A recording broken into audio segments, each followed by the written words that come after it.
Hello and welcome to the Fast Track Travel Clinic with me, Simon Calder, and let's start with the political unrest sweeping across North Africa. Jane Little is one of several travellers who's got in touch after a planned flight to Egypt, in her case from London to Luxor, had been cancelled, leaving her out of pocket. EasyJet has given us a full refund, but we had booked a connection to Cairo on Egypt Air and are being charged $100 by the travel agency to cancel the flight. How can we claim that back? I'm afraid, Jane, I can't see any way for you to claim it back. All airlines can cancel flights with a couple of weeks' notice and have no liability beyond refunding the fare. EasyJet, along with British Airways and Europe's biggest vacation company, TUI, have all cancelled links to Egypt following the unrest.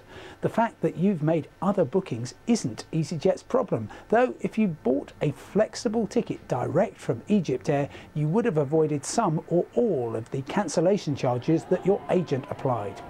Of course, one effect of the unrest has been a spike in the price of aviation fuel, which makes this question from Kabir in the Bangladeshi capital Dhaka all the more relevant. I'm an undergraduate student who wants to travel around the globe to places like Paris and London. Frankly speaking, money is a big problem.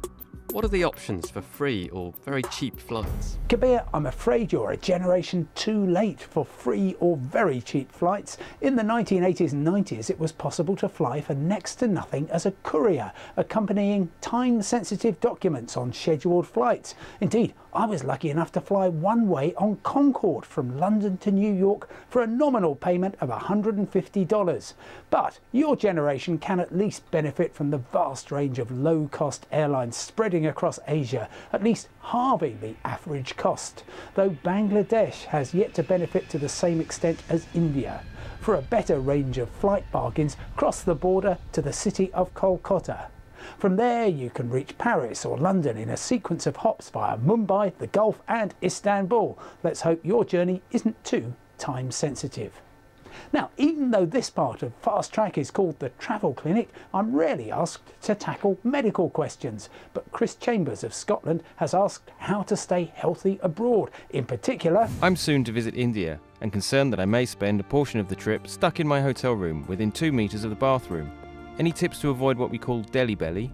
Chris, as anywhere in the world, from Delhi to Dundee, the advice is simple. Keep washing your hands in the near-obsessive manner of Shakespeare's Lady Macbeth. Be very wary of raw fruit and vegetables and eat where the locals eat, ideally somewhere you can watch the food being prepared in front of you.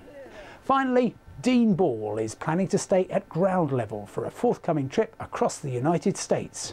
Could you give me some advice on travelling via Amtrak from east to west coast? Which is the best route to take? Now, the quick way is to board the Cardinal at New York's Penn Station and travel via Washington to Chicago, where you have about 5 hours to explore the Windy City before a 2-night trip to Los Angeles on a journey that keeps fairly close to the historic Route 66. But I urge you to get a 15-day Amtrak Rail Pass at $389, one of the great travel bargains of America, which allows you 8 separate journeys. And for my money, those should take you from New York to Washington, to Chicago, to New Orleans, to Houston, to Tucson, to Los Angeles, to Santa Barbara, to San Francisco. 8 trains in 2 weeks.